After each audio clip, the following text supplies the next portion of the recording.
बिस्मिल्लाहिर्रहमानिर्रहीम अस्सलाम वालेकुम। Hello viewers, welcome to my channel. Subject physics unit number 11 class 10 sound exercise MCQs है। The loudness of sound is most closely related to its. जो loudness of sound है उसका relation, जो closely relation है वो किसके साथ है। इसमें 4 ऑप्शन हमारे पास गिवन है। पहला ऑप्शन है फ्रीक्वेंसी, दूसरा ऑप्शन है पीरियड, तीसरा ऑप्शन है वेवलेंथ और चौथा ऑप्शन है हमारे पास एम्पलीट्यूड।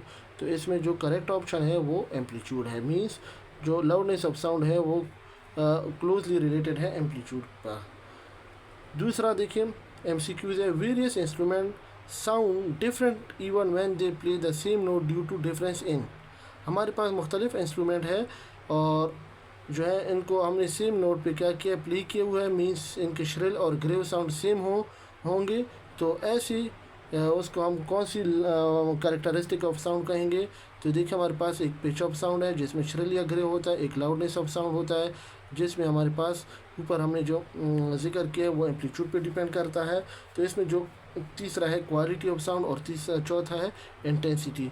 तो इसका जो करेक्ट ऑप्शन है वो क्वालिटी ऑफ साउंड, जिसको हम टिम्बर ऑफ साउंड भी कहते हैं।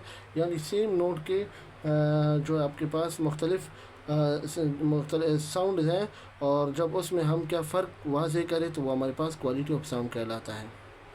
तीसरा है humans can hear a sound that is.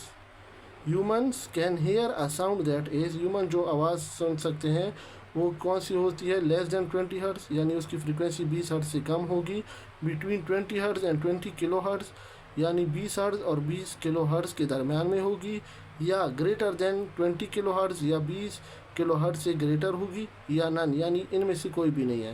तो देखिए इसमें जो करेक्ट ऑप्शन है वो हमारे पास देखिए 20 हर्ट्स एंड 20 किलो हर्ट्स है, क्योंकि यही ऑडिबल रेंज ऑफ फ्रीक्वेंसी है। यानी ह्यूमन्स ईयर 20 हर्ट्स से लेकर 20,000 हर्ट्स तक की जो फ्रीक्वेंसी होती है उस साउंड को वो सुन सकते हैं। अब देखिए हमारे पास अगला जो MCQs है। Minimum echo distance is reduce in. Echo जो है वो इको डिस्टेंस हमारे पास जो रिड्यूस होगा वो कैसे कब रिड्यूस होगा, समर में, विंटर में, स्प्रिंग में या स्पेस में।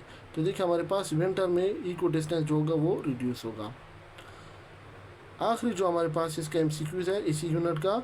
Which of the following can not transmit sound. यानी इनमें से कौन सा ऐसा है जो आवाज़ को ट्रांसमिट नहीं कर सकता। सॉलिड, लिक्विड, गैस या वैक्यूम। तो सॉलिड भी कर सकता है, लिक्विड भी कर सकता है, गैस भी कर सकता है। वैक्यूम में साउंड जो है वो ट्रांसमिट नहीं हो सकता क्योंकि वहाँ पे मीडियम नहीं होता। तो इस वजह से इसका जो करेक्ट ऑप्शन है वो है D, vacuum. Thank you very much.